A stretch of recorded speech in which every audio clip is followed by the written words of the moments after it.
Hello yogis, it's Rosalie here, and thanks so much for joining me on this last day, day 16 of the Back to Basics Yoga Challenge.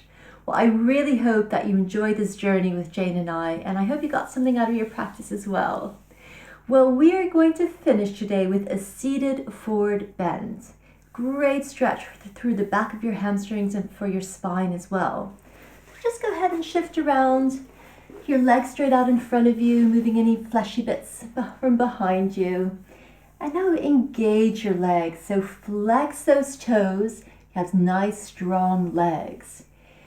If your shoulders are soft, make sure there's lots of space here between your ears and your shoulders, shoulder blades sliding down your back. We're going to inhale, sweep the hands up. On an exhale, hinge from your hip. So you're keeping your back nice and straight as your hands come next to your feet in front of you.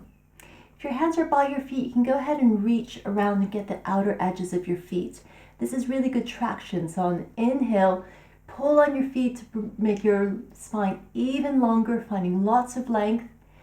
Exhale, I'm reaching the crown of my head now towards my feet. Doesn't matter if your hand's on the mat, you're doing the same thing. Bringing the chest towards your legs, crown of your head towards your feet. And breathing into the back of that hamstring. Finding lots of length in the spine, and when you can't go any further, just go ahead and release into the pose. This is one of those poses that it's really good to stay at least good 10 breaths. Stay longer if you can.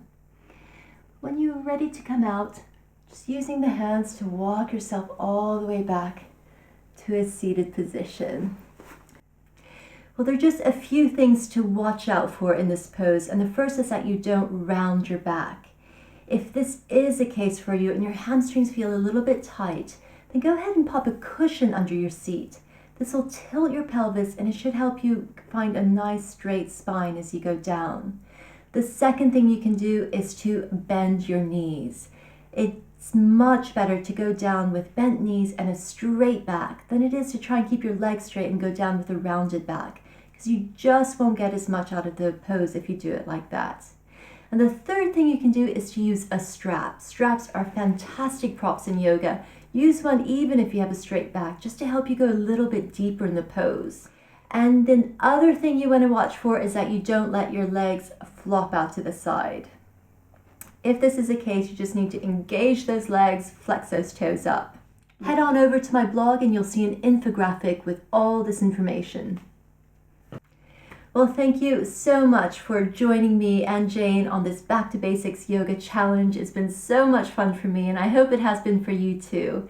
And I hope you've seen some improvement in your practice as well these last 2 weeks and a bit.